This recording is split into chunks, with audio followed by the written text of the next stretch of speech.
허리케인 데스크.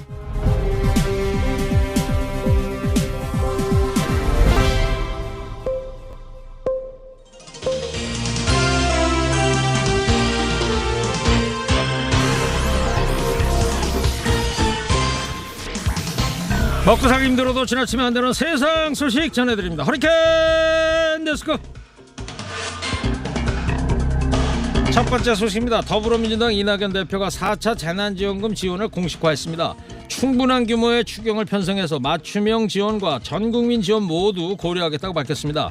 지금은 비일상적 위기라면서 비상한 위기에는 비상한 대응이 필요하다고 강조했습니다. 또 국가 채무 증가가 전례 없이 가파른 것은 사실이라면서도 나라 곳간을 풀 때는 풀어야 다시 채울 수 있다고 주장했습니다.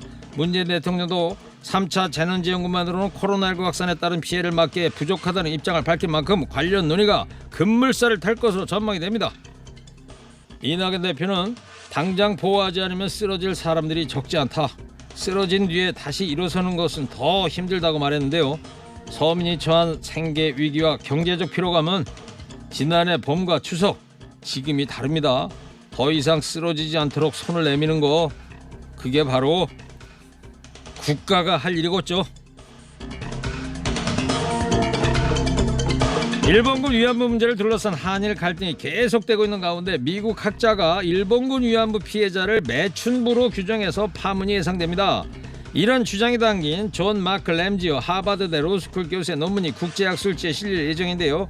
램지어 교수는 논문에서 조선인 위안부와 일본인 위안부가 모두 공인된 매춘부이고 일본에 의해 납치돼 매춘을 강요받은 성노예가 아니다, 이렇게 주장했습니다. 그러나 이런 견해는 위안부 피해자들의 증언이나 일본 정부의 공식 견해 중 하나인 고노다마와도 배치가 되죠. 램지어 교수는 유소년 시절을 일본에서 보낸 것으로 알려졌는데요. 2018년에 일본 정부 훈장인 우길 중수장을 받은 경력도 있습니다. 일본 우익 세력은 이런 램지어 교수의 논문을 발판으로 삼아서 일본군 위안부 문제에 관한 일본의 책임을 부인하는데 앞장설 것으로 예상이 됩니다. 이건 연구 논문도 뭣도 아닌 우리 피해자 할머니들의 아픈 상처를 또다시 도려내는 망언이자 명백한 역사 왜곡입니다.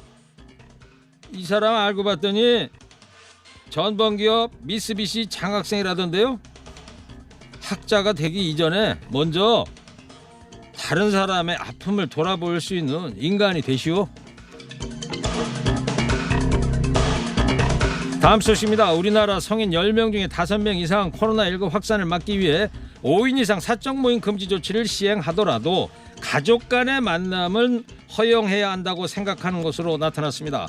정부가 오는 설 연휴에 직계 가족이더라도 사는 곳이 다를 경우에 4인까지만 모일 수 있다고 발표했으나 국민은 가족 간 만남에 대해서는 지침을 완화하면 좋겠다는 의견을 표시한 셈인데요. 보건복지부가 성인 남녀 1000명을 대상으로 실시한 사회적 거리두기에 대한 대국민 인식조사 결과 응답자 74.4%는 5인 이상 사적 모임 금지 조치가 3차 유행 차단에 효과적이었다고 대답했습니다. 그러나 사적 모임을 금지하더라도 가족 간의 만남은 허용해야 하냐는 질문에는 56.1%가 그렇다고 답했습니다.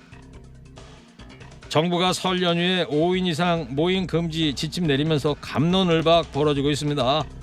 명절에 부모 형제들이 차례를 지내는 것까지 규제한다는 것은 과도한 조치 아니냐, 이런 의견. 코로나가 가족이라고 안 없냐, 괜히 모였다 가족들 건강해지면 더 문제다, 이런 의견 팽팽합니다. 허리케인 라디오 청취자 여러분들은 어떻게 생각하십니까? 국민의힘이 연일 원전 색깔론 공세를 이어가고 있습니다. 산업통상자원부가 대북 원전 제공 검토 문건을 감사원 감사 전에 지운 거는 비밀리에 북한에 원전을 지어주려 한 계획을 감출했기 때문이라거나 판문점 회담에서 문재인 대통령이 김정은 북한 국무위원장에게 전달한 USB에 경수로의 기밀이 담겼을 것이라고 주장하고 있는데요. 그러나 청와대는 한반도 신경제 구상 USB에는 수력, 화력, 에너지 협력이 언급됐을 뿐이지 원전 관련 내용은 담기지 않았다고 반박했습니다. 산업부도 향후 가능한 대안에 대한 내부 검토 자료며 정부의 공식 입장이 아님이라고 명기된 관련 문건을 전격 공개했습니다. 사실 대북 원전 제공은 김영삼 정부 때인 1994년 북미 제네바 합의 이래 북한 비핵화 남북 경협을 촉진하는 방안으로 줄곧 검토되었습니다. 정부가 유엔 제재를 어기고 비밀리에 원전을 지어줄 것이라는 가정도 현실성이 전혀 없습니다. 국민의 힘이 이런 역사적 맥락과 현실적 조건을 무시한 채 산업부가 문건을 장석했다가 삭제했다는 이유만으로 색깔론을 펼치는 거 설득력이 없어 보입니다. 전대미문의 코로나 사태로 큰 고통받고 있는 국민은 어떻게든 이 위기 극복하려고 지금 사력을 다하고 있습니다. 정치권이 도움을 주지는 못할 망정 소모적 정쟁으로 국민을 지치게 만드는 일 없애야겠죠.